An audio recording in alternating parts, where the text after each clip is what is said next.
keep praising your name. I don't care what these people gon' do, what these people gon' say, what these people gon' bang.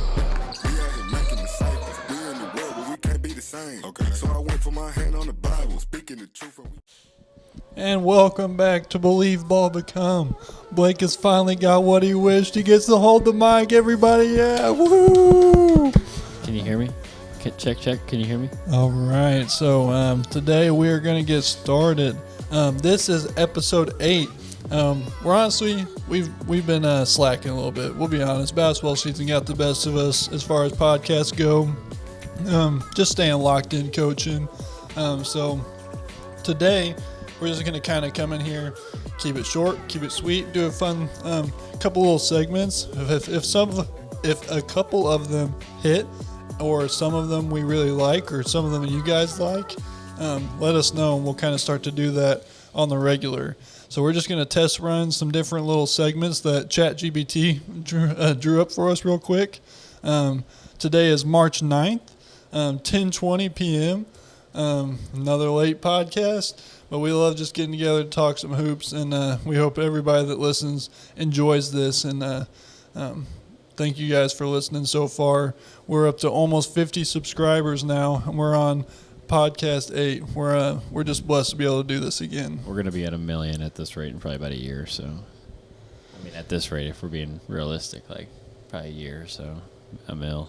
I mean, that'd be ideal. But anyway, like you said, we got some categories here, so we want to keep this quick, so we'll start out with just a couple basketball IQ questions that chat gave us. I'll let you answer first, but I think that if I know some of the conversations we've had in here, our answers are going to be similar. So first question, great defense or great chemistry? Which is going to win the game? Which is better? I think to have great defense, you have to have great chemistry. So for me, it's going to have to be chemistry, because you can have all the skill or athleticism in the world, but if they don't know how to talk or communicate or be there to help one another or switch and do all that different stuff, then any kind of defense is just going to get thrown out the window if they're not communicating and have the right chemistry. Yeah, I totally agree. And I do think it comes down to the level, which is going to be my answer for one of the future questions too. But no, for sure, you've got to have great chemistry in order to have great defense. And I don't know. I used to always say chemistry would beat everything, but then after what Kevin Durant said about France and Steph Curry, every time I think of chemistry, I think of that quote. That chemistry gonna help you guard Steph Curry, and it didn't. So, yeah. But no, definitely chemistry. Chemistry helps with reads and thinking ahead. So, next one, I guess this is more of a preference. It's like, what's being harder, being a star or being a role player? I gotcha. It depends on who you are as a person, for sure. If you want to take the shots and be the best player, and that's what you strive for, then I'm sure that it would be harder on you to be the role player. But contrary, if you just want to win and you don't care to play your role, like you don't even care to be in the spotlight, you just grab rebounds and stuff. I'm sure if somebody was like, all right, now you got to go score 20, that's going to be hard. So definitely, if I just had to pick one, I think being the star is harder. You're asked of a lot more, and typically as the star, you still have to be able to do all the stuff the role player can do too. Rebounding, playing defense correctly, communicating, being able to switch off, Basically anything you would have to do as a role player, you got to do as a star and some. So yeah. I'd say it's harder to be the star. What do you think? Yeah, I mean, like you said, it depends on who you are. Everybody wants to shoot, but nobody really understands the pressure of being the star and having to, be the difference between good players and great players. Or good players make their role players better, or great players make their role players better, and good players are just make themselves better. And so that's kind of the difference between being a really good star and being a great star. And so I think it's really hard to be a star player, but it's also hard to sacrifice in being a role player and just doing your job. But if you can find a way to be really good at one or two things, you can really fit into that role. So I think it's probably harder to be a star because you have to, be everything for everybody. But at the same time, to be a role player, you have to sacrifice a lot. For sure. So, I mean, from my experience in the past couple of years of playing, the men's league teams that I played on where I got to be the role player were a lot easier and more fun. Run to the corner, shoot an open three, maybe drive, kick it out, play good defense. But when you're put on a team where you got to make a lot of shots, and then you may have a night where you're off or you're hurt or whatever, you miss a lot of shots, like now your team is in a game or loses the game, because of you. So, yeah, the role player I feel like is definitely easier. But 10 times out of 10, I'd rather be the star. You know what I mean? Yeah. I love to be involved, touch the ball, get to shoot it. So, or is a team of all-time defenders going to be able to beat a team of all-time scorers? Or my answer was it depends on the level, for sure. All-time scorers at the highest level are going to beat all-time defenders eventually, unless I just think they're always going to win. Especially if they're working together and there's no ego. Yeah, I mean, if the team that can play really good defense can score as well, that's obviously that's different. But like, you're thinking like just pure defense versus pure offense, like we go 10 possessions and you're the all-time defense on the all-time offense, or vice versa. We just go 10 possessions and you get a point every time you get a stop. Like, no matter who's on offense is going to win, I feel like, every time. So yeah, like you said, at the highest level, yes, NBA players, they're going to get a bucket no matter who's guarding them, especially the best of the best. I totally agree. But yeah, no, I think that's right. But once you get down to like junior high level, like a great defensive team, like just a team that has a great zone, or even just a big guy that's standing in the middle and not guarding the other team's worst player, and the other 3 or 4 guys are just sprinting around, or they have one or two other big guys just bumping bodies and taking up space. Like a great defensive team in junior high can definitely win. A really good defensive team in high school can probably win. I would say it's definitely with the rate of threes going up, offense is definitely trending more now. Because like before, when there was less 3-shot, you can just protect the paint. Because unless they have somebody who can make a bunch of mid-range shots, you can control the basket and you can control the game. Remember, it's so much different if the all-time scorers aren't making shots. But we are just assuming all-time scorers, like, there's no ego, and they're playing to their fullest potential. So that's just our assumption, is that every time all-time scorers are going to win. This is a new topic now. Coach said what? I mean, it's another thing that ChatGPT gave us to talk about, but I'll go first, and I am going to mention a saying that Cham says a lot that you probably know, but he always says a skosh. And when I was in high school, I was like, what's a skosh mean? But it just means a little bit, I guess. He'll be like, scoot over a skosh, or he's like, if you would have been spaced over here, just a skosh over here, it'd have been a little better. And it's like, all right, I don't know where you got that, but I like it, and I've said it. So, yeah, there's your word for the day. I don't even know if I spelled it right. I spelled it Skoche. I'm sure that's wrong because it's underlined red. But what about you? I got another one on here, but I'm sure you've got one. I know you always talk about your college coaches and their sayings and yelling. Coach Heron, I can't ever get out of my head. Follow your shot, rebound. First week of practice, I was questioning every time we shot. He would make us follow it, biggin, follow it, rebound, and he'd go after you and get into you if you wouldn't follow every shot. If you let it hit the ground, you do push-ups. If you let it hit the ground, you'd run down and back. Like, you go rebound your misses, because if you make it after you rebound it, it don't count as a miss because the ball went in the basket. Yeah, that's one of those. That's good, and I don't know. I feel like that's more of an old head saying, but a team that always chases their shot, I guess, gets more rebounds until it's a long rebound and you just ran under the rim and the other team's streaking down. So, but yeah, I knew you were going to say that one because you've always told me that one. I knew you were going to say that one. This is real cliche, but Coach Mike used to always just say, watch out for the line, or did you trip on that line whenever someone would fall in the middle of the court wide open. We have so many of those kids that fall all the time. We're just like, hey, watch out, that line will grab your ankle if you're not paying attention. So that one's definitely trickled down for sure. But I don't know, we probably should have saved this one for the end, but we can talk about this one. I guess, the moment that you realized you were becoming the type of player that you wanted to play like, or you wanted to be, we can do one at the high school level and at the college, or you can just do all together. Obviously, I didn't play college, so, and I kind of blossomed after high school, I feel like. Definitely going junior year, getting thrown into the starting role because all the seniors ended up leaving. We didn't have a single senior left. Getting our butts whooped every year, winning 5 games. I was like, wow. there's a reason I wasn't playing last year. There's a reason I wasn't good enough because I'm not good enough. I haven't put in the extra work. Like, yeah, I'm tall. I can shoot a little bit, but I haven't put in the extra work. My body's not there. My mind and game isn't there. Like, I've played some basketball, but I got to, like, hoop and get my mind and body right. And so that summer, all I did was open the gym at Anna Heights, go play AAU, go play at John A. Fall League that, before season. Then I played in senior year.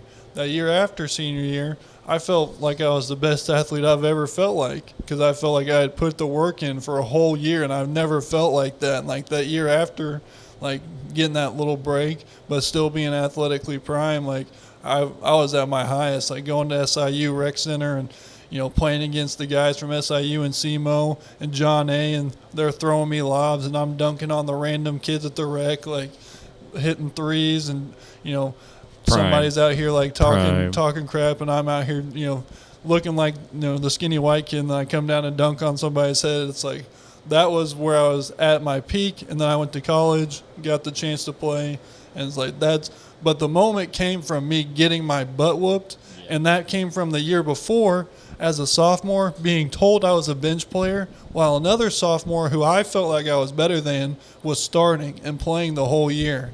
And the next 2 years I averaged more points than them, but I ended up putting the work in to become better and get a chance to play because I realized I wasn't good enough. Yeah. And I had to put extra work in. Yeah. And I played all the time and started working out and started lifting and started taking care of my body different.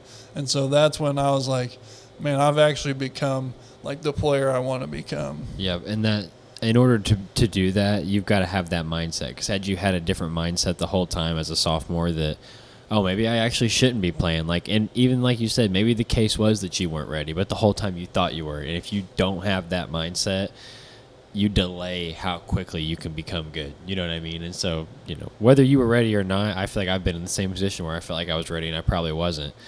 But the contrary is the kid who sits on the bench and doesn't even want to get in and is afraid to get in. Like, that kid is so much farther behind than the one like us where, there's a couple times in my career where as a sixth grader and then as a sophomore and then, even as a senior after I graduated, there was times that I felt like when I was younger that I should have been playing that I wasn't, and then I had to work my way into that position, and I did. And then there was times like even after high school where I was like, wow, there's a lot of kids that are going and playing that it's like, I feel like I should be playing too, but they put in a different amount of work.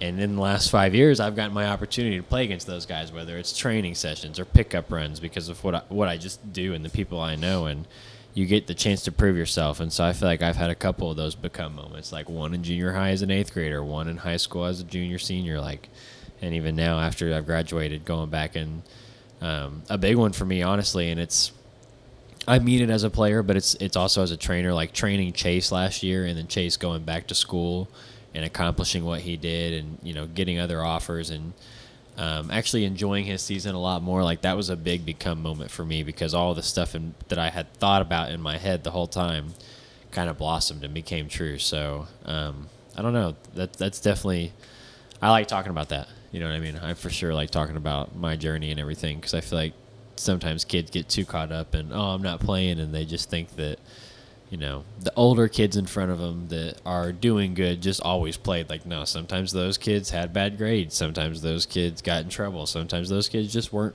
grown yet and strong enough or fast enough. And so everybody has that become moment for sure. As a sixth grader, I didn't make the JV team. As a seventh grader, I didn't make the varsity team. As an eighth grader, I averaged 4 points a game. As a freshman, I averaged 6 points a game. As a sophomore, I averaged 4 points per game on JV. And me and the other sophomore that both got told we were JV players, well, he quit that next year. He ended up being 6'5". He ended up going on and coaching somewhere else. Like, it just depends on your path, and you never know who you're going to be. And so I kept going. Well, I get to senior year.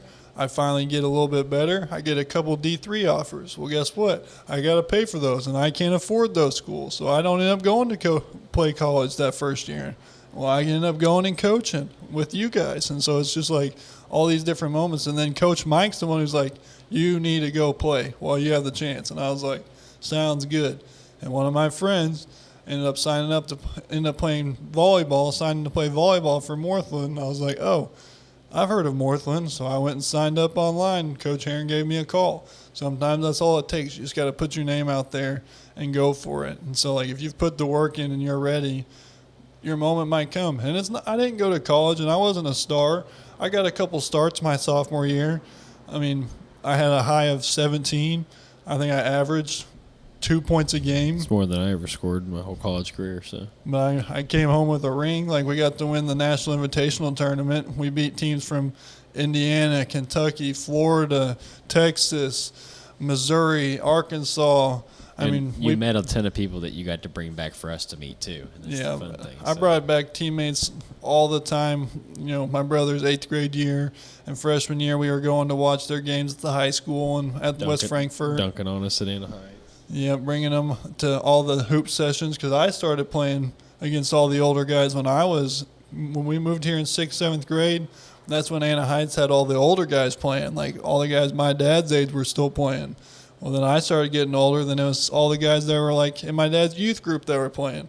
Well, then it was me. And then it was my guys in youth group. Then it was my brother and his friends. And now it's all the guys that I've been coaching and, you know, all the guys that are my brother's age and a couple guys that I played with that still come out and hoop. So it's like a nice little mix of guys. It's another become moment, honestly. Like, your become moment doesn't always have to be a win. You know what I mean? Sometimes it's just kind of growing up and having a full circle moment like that where all these people come back and still play. And, you know, there's a lot of camaraderie. Everybody knows each other. Everybody's having fun. So. And every time you start to become something, you run into another wall. And that's because you have to figure out, like, you know, you start to become, and you either get comfortable or you either keep wanting so much more that's like, hold on, wait a minute, there's a reason you're in this spot. Like, let's do this for now, and then we can figure out what's next. I mean, even for, like, you guys, your sophomore year, you come into a winning spot, but, like, you felt like you should have played more. Like, I'm not going to speak for you, but, like, it felt like, you know, you and Noah could have played even more.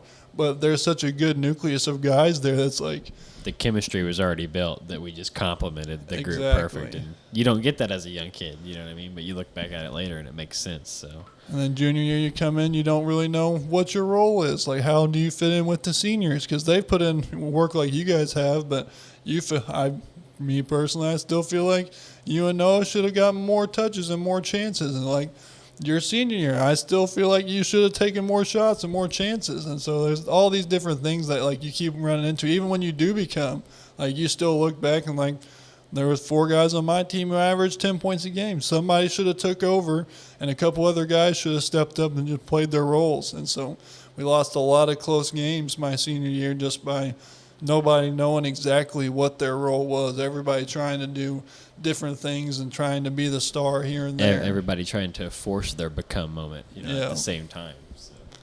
So it's always hard to find that. And I always talk about whenever something good's about to happen, you're going to trip over something. You have to stand back up and keep running because it's going to be hard. And everybody's become moment is different, so you can't be comparing yours to somebody else's. But that's another good one. Appreciate you, chat, because you got us talking about a lot. Sorry, I'm getting some text messages about AAU. What was the name of this segment? Let's see. Faith and Free Throws, a short reflective question segment. What was the first one? Was that just basketball IQ? The other one was Coach Said What, but the very first one. The very first one was the basketball. Yeah, basketball. So we did a little basketball IQ. We did Coach Said What, the become moment. I mean, we're already at 18 minutes, so let's. Faith and free throws. What keeps you grounded during success? I mean, honestly, it's easier for me to stay grounded whenever I'm winning, because whenever things aren't going good, it's like, Jesus Christ. Like, I ain't going to quit, but it's a lot more fun whenever things are going good. So I feel like just the success itself, whenever things are going good, it's like, hey, it's working out. I'm going to keep going. Like, I'm going to keep having fun. And then I hit a wall, and it's like, I mean, whether it's coaching, training, working, basketball, doesn't really matter. My faith, whatever it is. But I just feel like when things are going good, it's a lot easier for me to stay consistent. And then as soon as that wall hits is when it gets harder. So yeah, I feel like I get a little bit too comfortable during success. Yeah. And so then I kind of forget about being thankful and, being reflective and that kind of thing. But, it's definitely easier to stay grounded during success and to be nice to everybody and all that kind of stuff. But what do losses teach us about life? Not to take it so seriously, because it can knock you on your butt really quick, you know.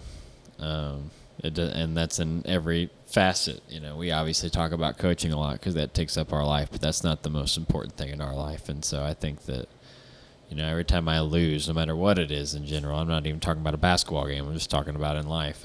It just reminds me like how little we are and how little control we have. And I think it usually teaches me to slow down a little bit and not try to take on so much at one time. And so yeah, and I used to be one of those people as a kid, especially, that every time I messed up, every time I failed a test, every time I got in trouble, anytime we lost a game, like I got really down on myself. And I feel like now as an adult, like, it don't take me long. I mean, even after a loss in like a basketball game, like, and I get over it really quick because I realize like there's a lot you can learn from this, and it's part of the journey. And you know, in hindsight, I'd rather my record look a lot better. I'd rather not have to go through losses. I'd rather life be real smooth. But I just feel like that's part of being able to enjoy all the highs, is also being able to deal with the lows. So I feel like anytime there's a loss, I just remember like, man, I'm really little. I don't have as much control as I think I have. I just need to enjoy this and slow down. And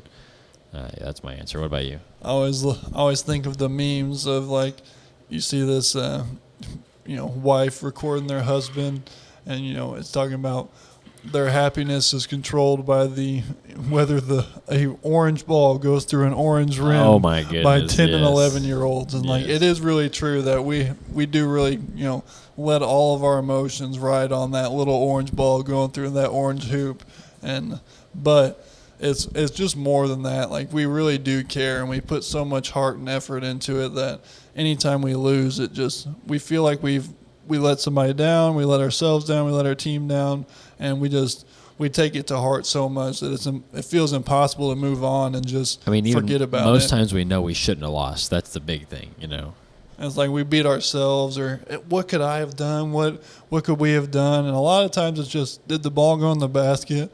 Like, yes, there's some things we could have done differently, but like at the end of the day, did the ball go in the basket? A lot of times it doesn't, especially in junior high, unless you have one of those really special groups. And so, or you just shoot the ball really well. I mean, with that, even at the high school level, sometimes you just shoot the ball really well, and other nights you just don't really shoot the ball really well, and you get the shots you want, and the other team makes a couple shots, and it's like, well, Lord, like, there isn't much more we could have done. We, beat ourselves. So. Yeah, but like you said, you just got to move on. They teach us to, like we said earlier, whenever you run into that brick wall, you just got to get back up, move on, and understand, learn from it. Find something that you can do better. Find something, you don't have to beat yourself up over it, but you can reflect on it and think about what are the good things and what are the things that I can fix for next time. And control the things that you can control. Don't worry about the other stuff. The last part of this round is who poured into you as a young player? Who is somebody, like a role model that really helped you to grow in your faith and game? I mean, obviously, Coach Mike. It's pretty simple. When I was younger, my parents, but as I got older, it's still my parents today. You know what I mean? It's always been my parents. But I think Coach Mike was that, I feel like in most cases, it's always our parents. So I feel like Coach Mike's that outlier, that he was probably I had a lot of good coaches, but most good coaches that I had, say baseball, soccer, or whatever, they were always parents of other kids, you know what I mean? So like, they did a great job raising us and teaching us things, but there was never that pouring into somebody else because, they had a kid on the team, or maybe they just didn't know how to do that. So, but meeting Coach Mike, and I mean, even in 5th grade, before he knew who I was and we had a relationship, and before he even knew what I, could do with the basketball, he was like, yeah, I know your Uncle Nick, and your Uncle Nick was good, and, if your last name is Pena, you got to play too. And so even that's pouring into me, you know what I mean? And so I feel like from being 12 years old all the way up to even now, I went up to the high school the other day to work out, and I was going by myself, and I got to the top of Heacock, and I was about to turn and go across the intersection into the top of the high school. And I was like, is that white car Coach Mike? No way. So I went and parked, and I went by. I saw his bald head, and I was like, all right, I guess I'll go talk to him. We talked for probably 15 minutes, and 13 of those minutes was him just pouring into me about, how proud he is of us and how proud he is of Ross and how proud he is of, all the kids we've trained and the seniors this year and Gavin and the 8th graders at Jonesboro, and, how proud he is that, he hears and sees all the BS that goes on that we have to deal with and the things that are said. And he's like, you guys just stay so even keel and level headed, and, you deal with the ignorance with, professionalism. So, he went on forever, and he even started with whenever we were young, talking about us as kids playing and everything and how that's led to now and the opportunities. And it's like, dude, I barely ever talk to you, but every time I do talk to you, it's 15 to 20 minutes straight of just, glazing and hyping me up. And you need that, you know what I mean? Especially when it's genuine, it's genuine coming from him. So it's always been Coach Mike and my parents for sure. I'd have to say, I have to obviously give a shout out to Staples, having him from my 7th grade year when I moved over to Jonesboro all the way through high school as, either my JV coach or my assistant coach at the varsity level. Having him around, he's always, I'm just a quiet guy, especially when it comes to talking to people older than me or, coaches and that kind of stuff. When I was a player, I wasn't very talkative. So, but having him around, he always just gives you confidence and that calmness. And even to this day, it's still the same thing. You're just asking for calmness advice. Calmness is perfect. It's a calm confidence. He'll give you just that little piece of advice. He's not going to tell you how to do it. He's just going to say, you know what, let's just make sure we, keep it civil, keep it calm, We can't change the world in one text message or in one yell. The ref's not going to change his call now. It's too late. We can't change the world. We just got to control what we can control. And so having him around to just give that calmness and that advice is always nice. And then the other guy that helped me when I was really young was I have to give a shout out to Damian Reed, one of my best friends. Whenever we first moved here, he was the guy who would – my phone went off in Sunday school one time, and he took the rap for me. I just got a cell phone. I didn't want to get it taken away and get in trouble. It was my 3rd week there, and he was like, it was mine, and they took his. And ever since then, we've been best friends. And so having him at Jonesboro through basketball and then coming to high school and getting him to play basketball with me, he was just that person that was always my energy boost, my person in my back pocket to keep me going, to remind me that everything's all right, you got this. He was just that guy that's always been around. I was in his wedding. He was in mine. He's just one of my good friends, and I appreciate the energy and the love that he always showed me. We did a lot of stuff together when we were young, and once we got into high school and started focusing on football, he ended up not playing his sophomore year. Well, I got him to come back his junior and senior year to play with us again, and he's just one of those good guys that you love to have around. And I don't talk about my teammates from high school enough, especially in a positive way. But Damian Reed, shout out to you. I appreciate and love you. That's good. Damian's a good guy too. I don't know him that well, but anytime I'm around him, he's got great energy and a lot of energy. You know what I mean? Even as an older guy now. So for sure, that's a good one. I guess that's pretty much it. We've got a couple more things that are rapid, and they'll be really quick. But yeah, you go. I'll go first. Actually, my favorite Hoops movie is Thunderstruck with Kevin Durant. I don't even care about The White Man Can't Jump. I don't care about any of those other classics. It's Thunderstruck for sure. For me, it is the one with the Texas team, with the first all-black team. Oh, what's that? Glory Road. Glory Road is definitely my Never favorite. Seen. Oh, never seen. You have to watch Glory Road. Never seen. Glory Road is so good. It's first all-starting 5 team in the national championship when they beat Kentucky. Oh, in the 1960s. Okay, yeah. I've seen I've seen It's not so the whole good. thing, but I've seen the trailer. So for good. It. I love that movie so much. Best teammate trait. Honestly, that person who can put a pass seams on the dot. Oh, that's my favorite. That is an underrated one. I was going to say communication. There's nothing better than whenever I get on the court with somebody, especially defensively, and I always know quickly when there's a ball screen set, and I can hear somebody like not just saying left or right, but maybe saying switch or go under or get up or, I mean, it's even crazier when someone jams it or something. I'm playing drop, but just communication in general. Someone calling out screens, calling out cuts, calling out switches. Like, I love that kind of stuff because it makes because in pickup, people don't really play hard defense anyway. But if you really want to win a game, just be a step ahead of the other team on defense. And so it makes it a lot easier on me to have to, I can calm down some knowing that the person next to me is also on the same page as me, and I may not have to fight through that screen as much because he'll help cut off the driving lane for a second, or maybe we'll even switch. Who knows? So definitely communication. I like that. What is your dream pickup run? You and 4 others. 4 Steph Currys. Give me 4 Kevin Durant. 4 Steph Currys. And we're taking you down. No, me. Are we doing me and 4 others? Yep. Me, Steph, Kyrie, probably Kevin Durant, Jamal Crawford. Yeah. Probably Kevin Durant, Jamal Crawford. Really? Me, Steph, Kyrie, Kevin Durant, Jamal Crawford, probably. And I mean, I could go plenty of different ways with that, and I could throw in honorable mentions and 6-mans, but I mean, honestly, if I had to throw I'd throw Victor in there for a lob presence, or I'd throw Shaq in there for a lob presence. But if we're being real, that would be my dream. If I was building a team around me, I would just grab all the shooters and LeBron. But no, I don't really care that much about LeBron. So yeah, Steph, Kyrie, Kevin Durant, Jamal Crawford. What about you? Give me. I'm basically slotting in at that 2-3 spot, 6-7. So.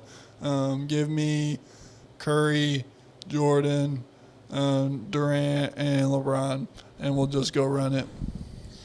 Let's just honorable mention. Let's throw Kobe in there because we both agree we'd love to play with Kobe. Yeah, we both honestly that was the one person I really wanted to say is but I also don't want to play with Kobe. You ain't gonna give me a ball. You ain't gonna pass it unless our name's better. better. I want to shoot Kobe. Kobe passed me the ball.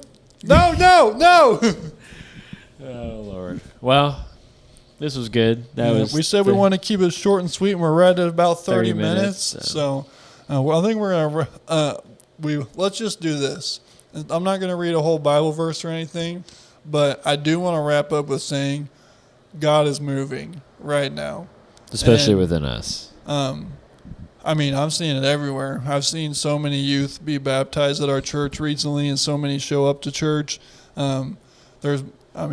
Personally, I'm having a kid right now, so maybe I'm seeing it more just because it's happening. But I'm seeing a lot of babies being born, a lot of young families getting back into church. I'm seeing a lot of, my friends on Facebook posting about it, a lot of people talking about it, a lot of people bringing it up.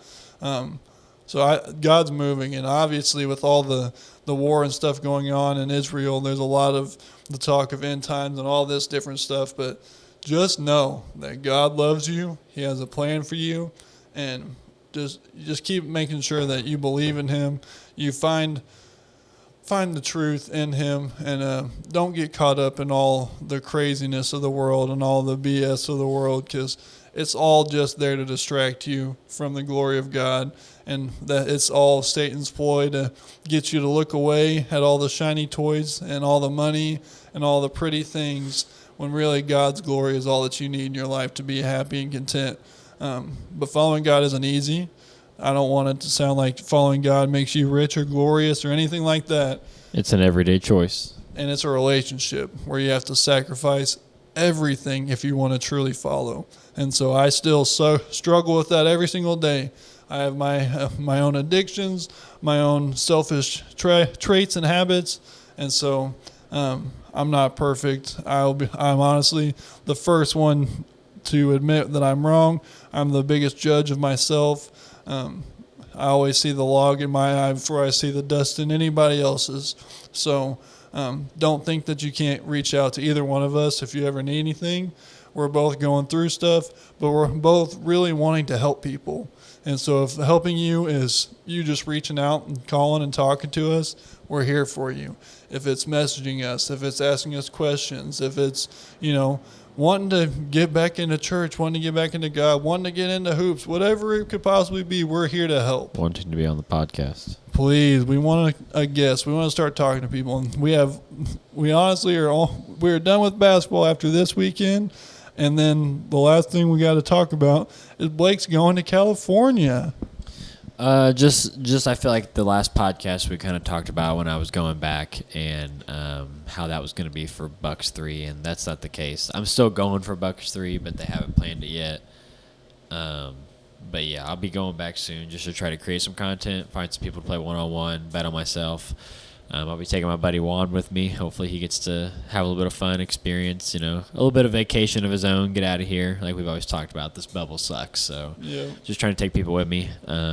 There might be more going, but for now, we're just going to play some basketball, meet some more people, kind of go on a little vacation, enjoy ourselves, and have some fun. And then hopefully in like April or June, we'll be going back there. And I don't know, the goal, if it pans out, we're going to get Juan at an event in July in Dallas. So I don't know, a lot going on, a lot of fun. It's all just us trying to have fun and do a little extra on top of what we already do, and meet people. And it's so easy to meet people once you start traveling and once you start talking to people. So that's the goal, to get out of here, go meet people, and play basketball. And so we'll keep you updated. Yep, and changes are coming. We're looking at starting to renovate a new place for a studio. We appreciate Wiffle Boys, obviously, and appreciate this place Braden. is so nice, but yeah, we're gonna make that studio rocking. Yeah, we're gonna make it look real pretty with all the fancy lights and everything. My dad's gonna get it set up for us and help us get it all hooked up and looking pretty. We'll probably share it with a couple other church podcasts, but it'll be nice. It'll be nice to have a little room set up just for us. But we appreciate you guys. Agreed. You watched all the way through and listened all the way through. Thank you very much. This is episode 8 of Believe Ball Become. Shout out, deuces.